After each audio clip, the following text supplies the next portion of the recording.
We introduced in 2022 the NC series. It's heavy lift crane vessels. And we recently introduced the NC 8000.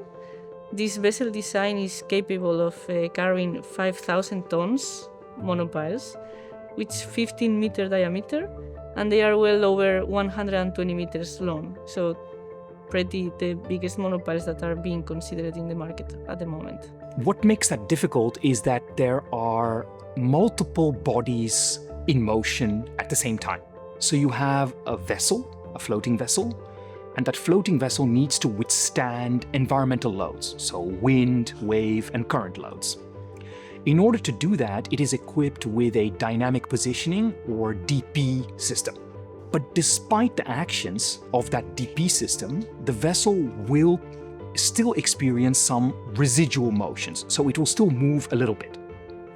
Now, in installing a monopile, the monopile is hanging from the crane of that vessel. And the monopile also experiences some motions because of current, wind, and wave, the same as the vessel. So this combination of vessel motions combined with dynamic motions of the monopile make it difficult for a crane operator to safely set down the monopile on the seabed. So to do that, you can use what's known as a motion-compensated gripper. And this motion-compensated gripper counteracts the motions of the vessel, thereby enabling the installation of monopiles from floating vessels. Well, we have developed this internal time domain analysis tool. It works for assessing this vessel-based monopile installation.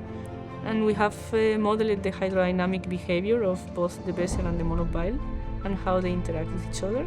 Then we have performed many detailed time domain simulations using our in-house tool.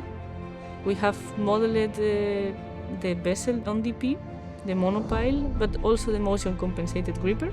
We have those modeled on the in-house tool, and then we have gotten a lot of insights into this installation operation from these simulations. So from a client's perspective, when you buy a GustoMSC product or you engage us as an engineering consultant, what you're really buying is decades of knowledge, experience, and a commitment to engineering excellence. Estela and I are really grateful that we can be a part of this culture of engineering excellence at GustoMSC.